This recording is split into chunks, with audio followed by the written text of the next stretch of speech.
Here we go.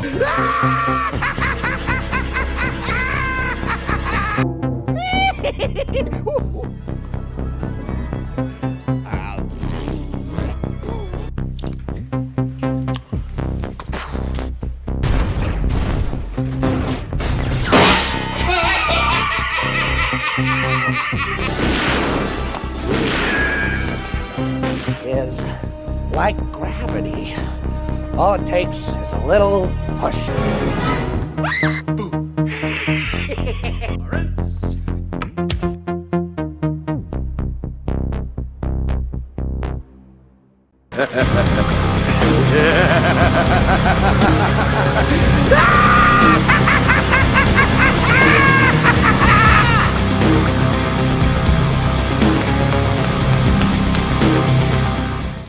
What's up, guys? How you doing? Welcome back to the channel. So glad you stopped by. And if this is your first time here, welcome. Why don't you grab a seat and why don't you stay a while? And as long as you're here, do me a couple favors first. Make sure to go down and hit that subscribe button. Make sure to ring that notification bell. And make sure it says all so you know when the next video pops up.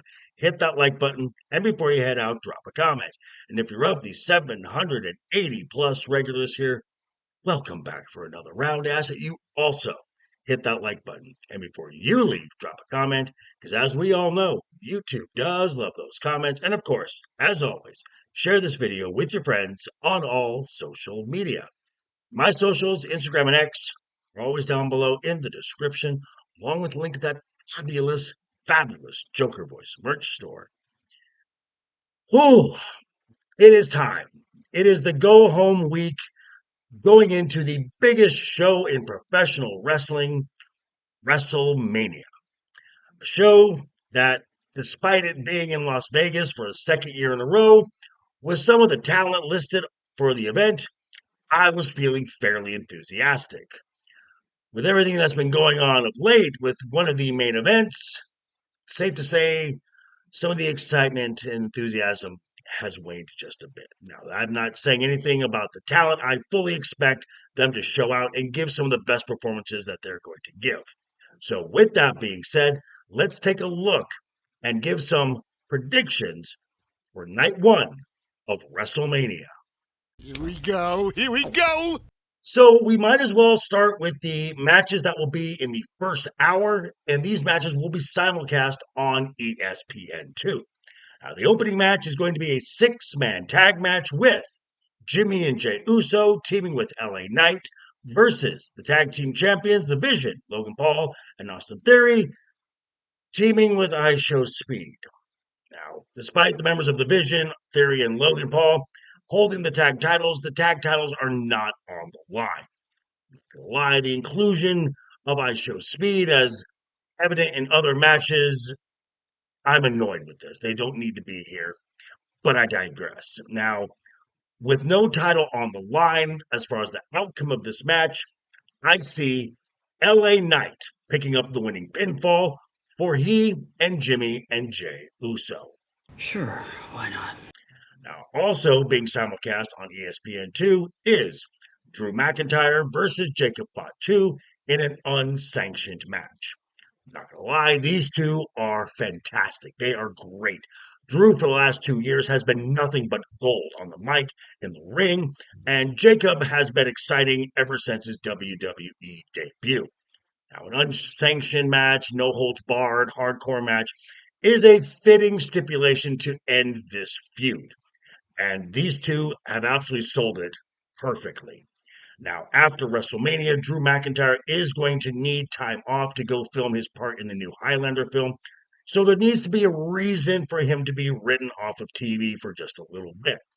So, my prediction, the Samoan Werewolf picks up the win in what should be an absolute banger. It's so badass. Now, the Women's Tag Team Championships, by contrast, will be on the line in a fatal four-way match with the champions Nia Jax and Lash Legend versus Alexa Bliss and Charlotte Flair versus Bayley and Lyra Valkyria versus the Bella Twins. Now, this match can go one of two ways, and it really all hinges on whether Nikki Bella can perform due to the status of her ankle sprain. Now, either direction will result in a title change. If Nikki is cleared to perform, Nikki and Brie are walking out with the tag team titles.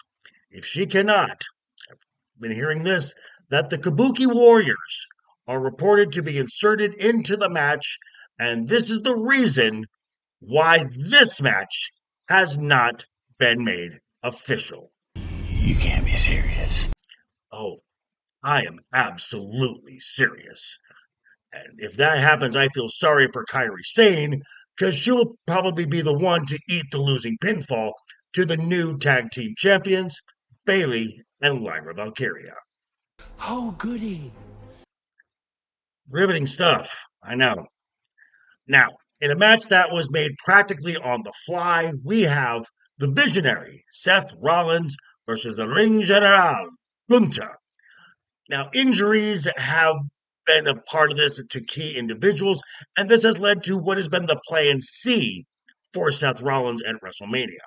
Now, with this match coming together for the build just 2 weeks ago, WWE had to make some sense of it. So they played an angle with Paul Heyman and Gunther that's going to lead to something down the road, probably at SummerSlam.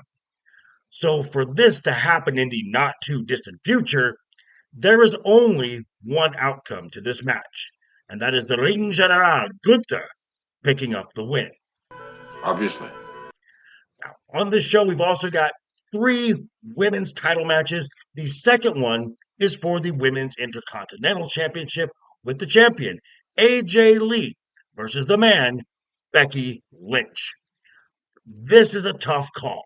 It really is. This could go either way.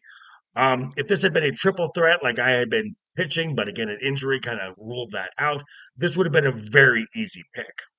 A Becky win would mark a 3rd title reign with this belt, going through the same list of baby faces that she's already gone through. And let's face it, Becky Lynch needs to be in the main event scene. But AJ Lee is a part-time talent, and this is a title meant for someone who's not in the main event scene and someone who's on TV a lot, and to kind of elevate them to get them to the main event scene. Now, this is perfect for someone like Roxanne Perez, who I think is the next logical choice to hold this title. But for that to happen, my pick then becomes AJ Lee retains the Women's Intercontinental Championship. This brings us to what is being billed as the main event of night 1, and it is for the WWE Undisputed Championship with the American Nightmare, Cody Rhodes, versus the Viper, Randy Orton, with Pat McAfee. For the 3rd year in a row, TKO has decided to interfere with a WrestleMania main event match, specifically with Cody Rhodes. Apparently, they didn't learn from last year's debacle by involving celebrities in main event matches. Obviously, last year it was Travis Scott. This year will definitely be involving Pat McAfee and possibly Jelly Roll in the corner of Cody Rhodes. And this could have been such a good match, rich with the history between Cody and Randy, that now it's just turned into this clusterfuck where the celebrities are getting more attention than the actual talent in the match. And based on what I'm hearing about a proposed match at Backlash, the results already been telegraphed, and that is Randy Orton leaves Las Vegas a 15-time champion. Seriously, no one cares. And it's for that reason alone that Stephanie Vaquer versus Liv Morgan for the Women's World Championship should absolutely be the main event of night 1 of WrestleMania. Damn right. Now, for one, these two have done more to build this feud with less TV time than any other of the featured title matches. Aside from a few pre-recorded segments, these two women get maybe 60 seconds of TV time, period. And what they've been selling, you absolutely believe that these two cannot stand each other, and the hatred is going to translate into their match.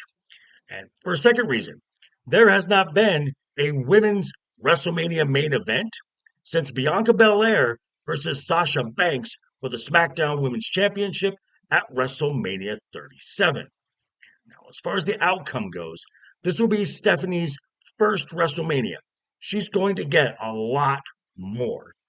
This is Liv Morgan's seventh match on the main card of WrestleMania.